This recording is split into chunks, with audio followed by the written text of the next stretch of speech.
కాకినాడ జిల్లా సామర్లకోటలోని కలెక్టర్ కార్యాలయం దగ్గర ఇళ్ల పట్టాలు లబ్ధిదారులు ఆందోళన చేపట్టారు. ఇక వీకే రాయపురం గ్రామానికి చెందిన కుటుంబాలకు 2020లో జగనన్న ఇళ్ల పట్టాలు ఇచ్చారు. అయితే 4 సంవత్సరాలు అయినప్పటికీ స్థలం చూపించలేదు. ఇక ఇప్పుడు అధికారులు హడావుడిగా రిజిస్ట్రేషన్ చేసుకోమంటున్నారంటూ లబ్ధిదారులు మండిపడుతున్నారు.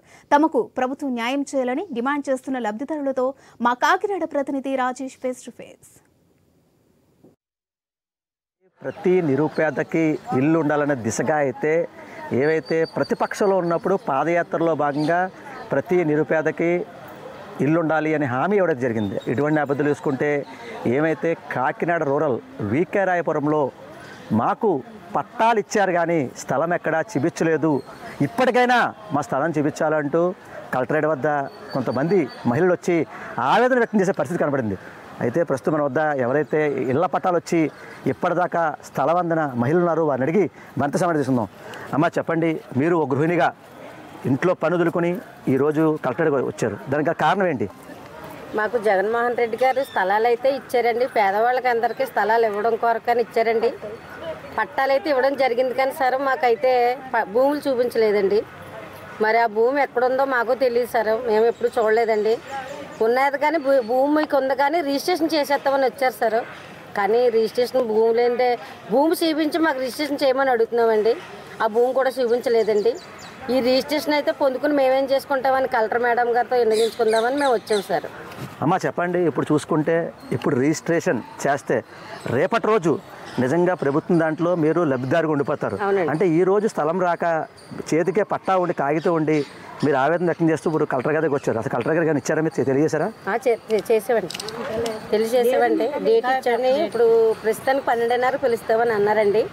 మేము మమ్మల్ని అందుకండి వచ్చి కూర్చున్నాం పొద్దున్న ఉదయం 10 గంటల నుంచి. 10:30కి ఒకసారి ఇచ్చారండి టైము, అది పొందితే తర్వాత 12:30కి పిలుస్తామని చెప్పారండి. అందుకే కూర్చున్నాం సార్ కలెక్టర్ ఆఫీస్లో.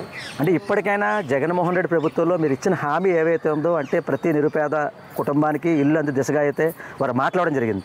అయితే ఈరోజు పట్టా పట్టుకుని మాకు ఏవైతే పట్టా ఇచ్చారో పట్టా సంబంధించి మా స్థలం చూపించాలని చెప్పి ఎంతో ఆశగా వచ్చారు. అయితే ప్రభుత్వం నుంచి కానీ లేకపోతే ప్రస్తుతం కలెక్టర్ గారు కానీ మీకు కావాల్సింది డిమాండ్ ఏంటి? మాకు డిమాండ్ ఏం లేదండి, మాకు ఎక్కడ ఇచ్చినా సరే కానీ కొంచెం అనుకూలంగా ఉన్న భూములు ఇచ్చి మాకు రిజిస్ట్రేషన్ చేయమన్నాను సార్. మాకు ఇచ్చిన పట్టాకి వినియోగించుకుని మాకు ఎక్కడైతే ఇచ్చినా మాకు చాలండి, కానీ మా బిడ్డలో మేము ప్రశాంతంగా ఉండేందుకు మాకు భూములు ఇవ్వాలని మేము కోరుకుంటున్నామండి. ప్రస్తుతం మరొకరు పండిస్తున్నాం. అమ్మ చెప్పండి, మీరు చూసుకుంటే ఎంతో దూరం నుంచి ఇక్కడికి వచ్చారు. అయితే ఇళ్ళ పట్టా ఇచ్చారు కానీ మాకు స్థలం చూపించలేదు అన్నారు. అయితే మీ చుట్టుపక్కల గ్రామాలు కానీ లేదా పక్కన ఉన్న మండలానికి ఎక్కడ ఇచ్చారు? అసలు మా పక్కన బోయిన్పూర్ ఇచ్చారండి, బోయిన్పూర్ ఇచ్చారండి, అలాగే గుంటూరులో ఇచ్చారండి, అలా సోమలకోట ఇచ్చారండి, ప్రతి చోట ఇచ్చారండి. కానీ మా దగ్గరికి రాబోదరికి మాకు ఇవ్వలేదండి. రాయపురం అండి, మరి సోమలకోట మండలం అండి, కాకినాడ జిల్లా అండి. మరి అందరికీ ఇచ్చిన స్థలాలు మాకు ఒకసారి చూపిస్తే మేము రిజిస్ట్రేషన్కి ఒప్పుకుంటామండి. స్థలాలు ఉందని రిజిస్ట్రేషన్ ఎలా చేస్తామండి? చేయలేము కదండి. అందుకు ఆలోచించి కలెక్టర్ గారి దగ్గరికి వచ్చామండి. ఆ స్థలాలు మునిగిపోతాయండి. ఏంటంటే వరద చెరువులండి, వరద వచ్చిందాక గండడిపోద్దండి. గండడిపోతే అదంతా వరదకి కొట్టుకుపోతాయండి. అసలు 2 ఎత్తుల మనుషులు నీరు ఉంచుతుందండి అక్కడ వర్షాకాలం వస్తాయండి. అందులో గోతులు కట్టుకోమంటే ఎలా కట్టుకుంటారండి? ఎప్పుడో ఏదో వస్తుందని ఆలోచించలేము కదండి. ఇలాగ మనం కొట్టుకుపోయినా పర్వాలేదు, ప్రజలు తర్వాత ఆలోచిస్తారండి. అదండి మా ఇంట్లో స్థలం కూడా మార్చాలండి, మాకు ఆ స్థలం వద్దండి.